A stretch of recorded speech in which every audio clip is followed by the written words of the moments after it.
घे पाणी पी.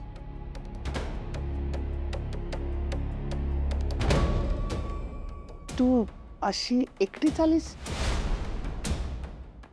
रोहन नाही आला तुला सोडायला? सांग ना काय झालं? रोहनची आई काही बोलली का? अधिरा, तू अचानक कशी काय आलीस आणि कशी आहेस तू? बघ ना समर, काहीतरी बिनसलंय रे तिचं, सांगत नाहीये.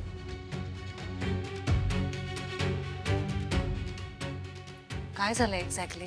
सांग ना डॉल, कुणी काही बोललंय का तुला? मी बोलू का रोहनच्या आईशी? त्यांच्याशी बोलायची गरज नाहीये, कारण त्यांनी काहीच केलेलं नाहीये. यावेळी त्यांनी काहीच केलेलं नाहीये. मग रोहनशी भांडण झालं माझं. या आता एवढंच राहिलं होतं बघायचं. काकू जरा जरा थांबा ना, निष्कर्षाला का पोचताय? मुळात रोहन असं काही करणं शक्य नाहीये आणि अधिरा मुळात काही बोलली नाहीये असं. हो, रोहन असं कधीच करणार नाही. अधिरा, हो ना? ऑब्विसली पिंट्या दादा तो कसा करेल? तो हात नाहीच उचलणार माझ्यावर. पण फक्त तेवढंच नसतं ना.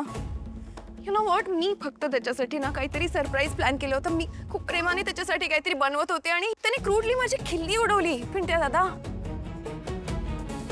बघ स्वानंदी, आमचा समर किती चांगला वागतो तुझ्याशी, पण तुझ्या भावामुळे माझी डॉल नेहमी अपसेट होते. अधिरा सॉरी, इतकं सिरियस असेल असं नव्हतं वाटलं मला. त्याने तुला खूप हर्ट केलंय का? मी माफी मागते त्याच्या वतीने आणि आय प्रॉमिस मी बोलीन त्याच्याशी.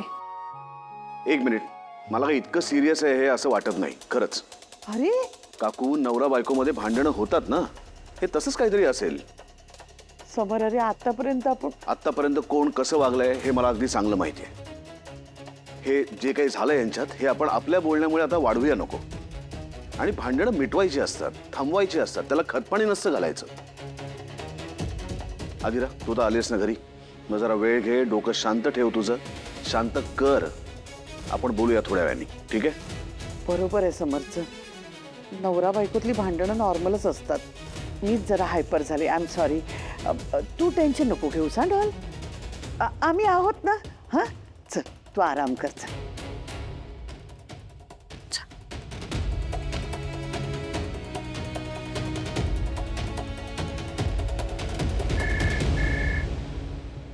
मी आलो, जरा कॉल घेऊन येतो, मग आपण शतपावली करायला जाऊया.